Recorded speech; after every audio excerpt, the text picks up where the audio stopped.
کہ انڈیا کے اندر عیسائیوں کی عبادات میں مخل ہونے کے ساتھ ساتھ ان کے کاروباروں کو نقصان پہنچایا جا رہا ہے، ان کی عبادت گاہوں کو نقصان پہنچایا جا رہا ہے، ان کے ساتھ کاروبار جو ہے بالکل سیم پیٹرن جو انہوں نے پہلے مسلمانوں کے ساتھ رکھا ہوا تھا اس کے اوپر یہ چل رہے ہیں. لیکن یہ عجیب بات ہے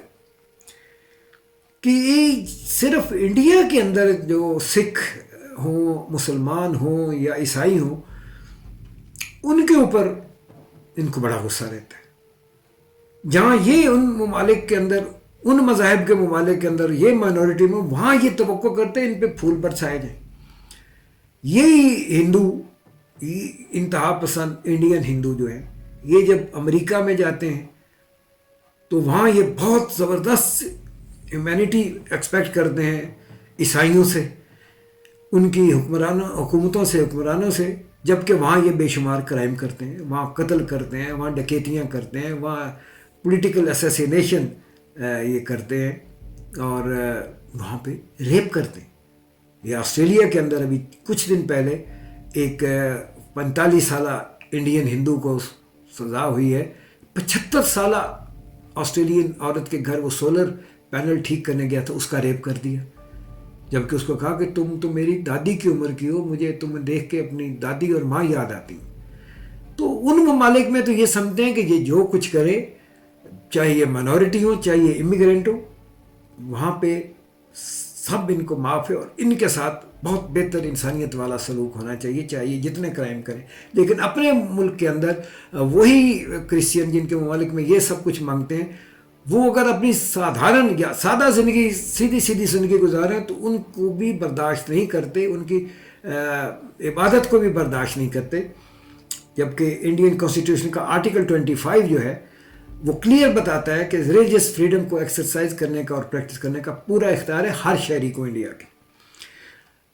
اسی طرح آپ دیکھ لیں کہ یہ جب گلف سٹیٹس میں جاتے ہیں، دبئی میں جاتے ہیں، سعودی عرب میں جاتے ہیں، قطر میں جاتے ہیں، تو وہاں تو یہ مسلمانوں کے آگے پیچھے چلے جا رہے ہیں. وہاں ان کے جوتے بھی پالش کرنے کی نوکری کرتے ہیں، ان کی گاڑیاں دھونے کی بھی نوکری کرتے ہیں. یہ سارے انڈین ہندو وہاں پہ ان کے کتے بھی نہلاتے ہیں اور وہاں ان کو سلام کرتے ہیں. لیکن انڈیا کے اندر جو مسلمان ہیں ان کو یہ کہتے ہیں یہ تو انسان ہی نہیں. تو یہ نوکر بننے کے تیار ہوتے ہیں، چاہے وہ مسلمان ہو چاہے وہ کرسچین ہو، جب یہ ان کے ممالک میں جائیں. لیکن اپنے ممالک میں ان کو یہ برداشت نہیں کر سکتے. آج بھی انڈیا کے اندر جتنے بہترین جو بورڈنگ ہاؤسز ہیں، جو خاص طور پہ جو ریزورٹس پہ، ماؤنٹین ریزورٹس پہ بورڈنگ ہاؤسز ہیں، وہ سارے کرسچنس کے قائم کیے ہوئے برٹش زمانے کے چلے آ رہے ہیں. اور ان سب کی اولادیں انہوں نے جتنا بھی، اور وہ بڑے مہنگے بھی ہیں، انہوں نے اپنی اولاد وہاں پہ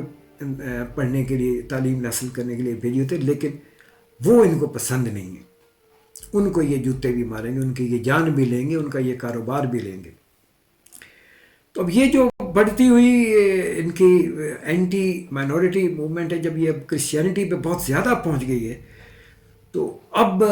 ویسٹ میں سے بھی کچھ مانیٹرنگ آرگنائزیشنز اس کو رپورٹ کرنے لگ گئی ہیں، اور ویسٹ کے اندر بھی اب اس کو ایک انتہا پسند ہندوؤں کو کرسچینٹی کے اگینسٹ بھی